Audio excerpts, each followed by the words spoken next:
किडी टून्स। जादुई केक। सहारनपुर नाम के एक प्यारे से गांव में रिया और राहुल रहते थे। दोनों आपस में बहुत पक्के दोस्त थे। राहुल की मम्मी नहीं थी, यानी कि उसकी मम्मी की मृत्यु बचपन में ही हो गई थी। तभी से राहुल अपनी नानी और अपने पापा के साथ रहता था। राहुल को स्कूल जाना बिल्कुल भी पसंद नहीं था। स्कूल का नाम आते ही वह चिड़चिड़ा हो जाता था। खेलना, कूदना और खाना, यह सब उसे बहुत पसंद था।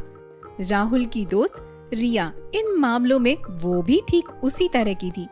कभी कभी तो दोनों घर से स्कूल के लिए जाते, लेकिन स्कूल पहुंचते ही नहीं, यानी कि स्कूल बंक करके रास्ते में ही कहीं खेलने के लिए घुस जाया करते थे। एक दिन सुबह सुबह सूरज की किरणें और चिड़िया की चहचहाट के साथ राहुल की आंखें खुलती है।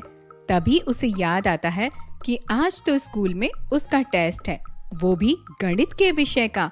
तो राहुल अपने बिस्तर पे सर पकड़ के बैठ जाता है और अपने मन में सोचता है, अरे यार, आज तो स्कूल में टेस्ट है, वो भी गणित का। अब गणित के टकले सर बहुत पीटेंगे, क्योंकि पढ़ा तो कुछ भी नहीं है, और अगर चीटिंग करते हुए पकड़ा गया तो मेरी तो फिर खैर ही नहीं है। क्या करूं जो आज मुझे स्कूल न जाना पड़े? पापा भी डांट डांट कर भेज देंगे। यार, स्कूल का बहुत बवाल है। रिया को कॉल करके पूछता हूँ, वो कुछ आइडिया बता दे। राहुल अपने पापा का फोन उठाता है और रिया को कॉल करता है। दूसरी तरफ नींद से उठकर रिया राहुल का कॉल उठाती है और हल्की आवाज में बोलती है, क्या राहुल, सोने देना तू भी, बता क्या काम है? यार, आज गणित का टेस्ट है और कुछ भी नहीं पढ़ा है। मेरा तो स्कूल जाने का मन भी नहीं कर रहा है। तू बता क्या करे? तो ना जाना, तू मुझे चैन से जीने नहीं देगा। सुबह सुबह टेंशन दे रहा है मुझे। मैं तो वैसे भी स्कूल नहीं आ रही हूँ, क्योंकि हमारे घर में आज कन्या पूजन है। तू अपना देख ले। अरे यार, कैसी बात कर रही है तू? पापा तो मुझे मार मार कर स्कूल भेज देंगे। एक काम कर राहुल, तू अपने स्कूल के कपड़ों पे पानी डाल दे और कहना धोए थे, सूखे ही नहीं। बढ़िया हो जाएगा। जब कपड़े ही गीले होंगे तो स्कूल कैसे जाएगा बेवकूफ? अरे वाह रिया, क्या आइडिया है। दिमाग तो तेरा बहुत तेज है। वैसे तेरे घर में कन्या पूजन में आज क्या क्या खाने के लिए बन रहा है? राहुल, खीर बनेगी, हलवा, पूरी, रसगुल्ला, मिठाई, बहुत सारे पकवान बनने वाले हैं।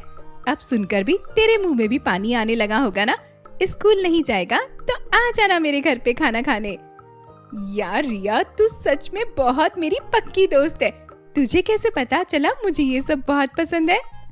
इससे पहले तेरे पापा कमरे में आ जाएं, स्कूल की यूनिफॉर्म जल्दी से पानी पे भिगा दे और रस्सी पे लटका दे बेवकूफ। हाँ हाँ रिया, मैं ऐसा ही करता हूँ। बिल्कुल सही बोल रही है तू।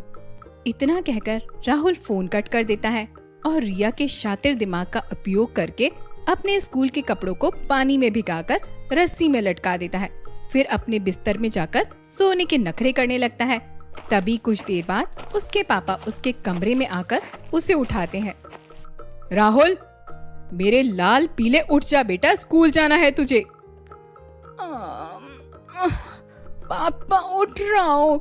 पापा, मेरी यूनिफॉर्म ला दो बाहर से, रस्सी पे टंगी है, मैं नहाकर उससे पहन लूंगा तब तक। हाँ बेटा, मैं ला कर देता हूँ। राहुल के पापा स्कूल के कपड़ों को लेने के लिए रस्सी के पास जाते हैं और जैसे ही वह कपड़ों को रस्सी से उतारते हैं तो उन्हें पता चलता है कि कपड़े अभी भी भीगे हैं और उनके पीछे से चुपके से उन्हें राहुल देख रहा होता है, क्योंकि उसने ही तो यह सब किया था। अरे, यह कपड़े तो सूख रहे हैं, अब ये स्कूल कैसे जाएगा? हाँ, इसके पास ट्रैक सूट भी तो है, उसे पहनाकर भेज देता हूँ। अरे राहुल बेटा, तेरी यूनिफॉर्म तो भीगी हुई है, तू एक काम कर, आज ना ट्रैक सूट पहनकर ही स्कूल चला जा। राहुल अंदर से भागा भागा अपने पापा के पास आता है। अरे पापा, नहीं नहीं, ट्रैक सूट तो सिर्फ शनिवार के दिन पहनना होता है। अरे यार, ये कपड़े अभी तक सूखे क्यों नहीं है? न जाने क्या होगा। अब क्या होगा? एक काम कर, आज तू रेस्ट कर ले बेटा, कल स्कूल चले जाना। ये हुई ना बात, रिया की ट्रिक काम कर गई। कुछ दिन ऐसे ही बीत जाते हैं। उधर राहुल के घर में उसकी नानी की बहुत ज्यादा तबीयत खराब होने लगती है और इस समय राहुल के पापा भी जॉबलेस हो जाते हैं। पैसा न होने की वजह से राहुल के पापा अपनी मम्मी यानी कि राहुल की नानी को हॉस्पिटल नहीं दिखा पाते और टेंशन की वजह से वह खुद भी बीमार हो जाते हैं। देखते ही देखते राहुल की नानी और उसके पापा बहुत ज्यादा बीमार हो जाते हैं। राहुल को कुछ भी समझ में नहीं आता कि उसे क्या करना चाहिए। फिर अगले दिन राहुल मायूस होकर अपनी दोस्त रिया के साथ स्कूल को जा रहा था। यार रिया, काश हमारे पास कोई जादुई शक्तियाँ होती ना, मैं अपने नानी और पापा की तबीयत को ठीक कर लेता। दोनों बहुत बीमार हैं। अरे राहुल बेवकूफ, जादू जैसा कुछ भी नहीं होता। चुपचाप से स्कूल को चल, घर जाकर उनकी देखभाल करना, भगवान सब ठीक करेंगे। फिर दोनों स्कूल के रास्ते में आगे बढ़ते हैं। तभी राहुल को एक पेड़ के नीचे लाल रंग का आईना दिखाई देता है। राहुल उस आईने के पास भाग भाग कर जाता है और पीछे से रिया भी चली आती है। राहुल शीशे को उठाता है और रिया से बोलता है, रिया, ये आईना यहाँ पर कौन रख कर गया होगा? अब मुझे क्या पता इस आईने को यहाँ पर कौन रख के गया होगा राहुल, लेकिन ये आईना बहुत ज्यादा खूबसूरत है, दिखाना जरा मुझे। राहुल उस आईने को रिया के हाथ में देता है।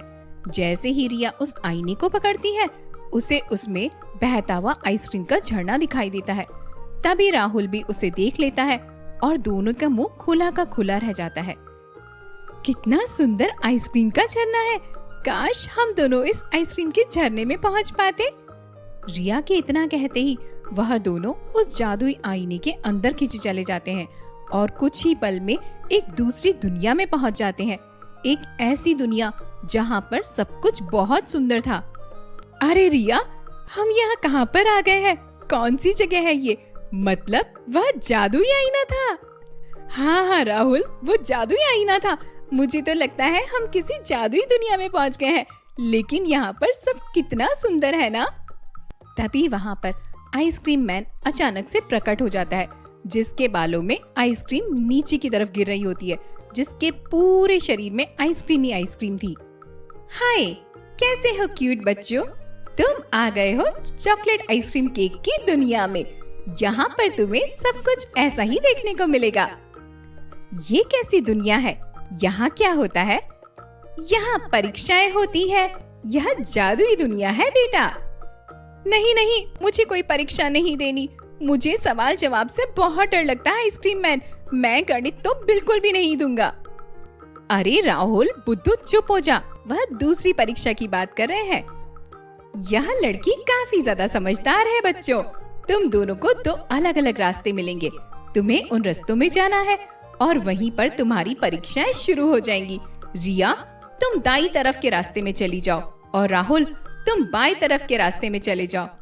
वो दोनों ऐसा ही करते हैं, अपने अपने रास्तों पर चले जाते हैं।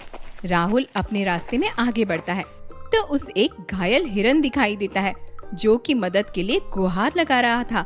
जैसे ही राहुल भाग भाग कर उस हिरन के पास जाता है, तभी वहाँ पर आइसक्रीम मैन प्रकट हो जाता है। रुक जाओ राहुल, अगर तुमने इस हिरन की मदद कर दी तो तुम्हें रास्ते में आगे चलकर खूब सारा सोना और पैसे नहीं मिलेंगे। उसे सोने और पैसे का नाम सुनकर सीधा अपनी नानी और पापा का ख्याल आता है, तो वो सोचने लगता है कि वह उन पैसों से उनका इलाज करवा देगा। लेकिन घायल पड़ी हुई हिरन को देखकर राहुल अपना मन बदल देता है और सबसे पहले उस हिरन की मदद करता है और वह आइसक्रीम मैन बिना राहुल के कुछ कहे वहाँ से गायब हो जाता है और वह हिरन भी हंसी खुशी कूदकर वहाँ से चला जाता है। जिसके बाद राहुल के रास्ते का सफर वहीं पर खत्म हो जाता है और वह दोबारा उसी जगह आ जाता है जहाँ उसे आइसक्रीम मैन मिला था। कुछ देर बाद रिया भी वहाँ पर पहुँच जाती है। तभी वह आइसक्रीम मैन राहुल से कहता है, राहुल, मैं तुम्हारे कार्य से बहुत ज्यादा प्रसन्न हूँ। किस तरह तुमने सोने चांदी लालच को ठुकराकर उस घायल हिरन की मदद करी है। मेरा मन बहुत ज्यादा खुश हुआ और मुझे पता है तुम किसी परेशानी में हो। ये लो मेरा जादुई केक रख लो। इस केक की मदद से तुम्हारी नानी और पापा की तबीयत भी ठीक हो जाएगी, तुम्हारे घर की आर्थिक स्थिति भी ठीक हो जाएगी। और एक बात हमेशा ध्यान रखना राहुल, इस जादुई केक का कभी भी दुरुपयोग मत करना। इसकी मदद से हमेशा लोगों की भलाई करना।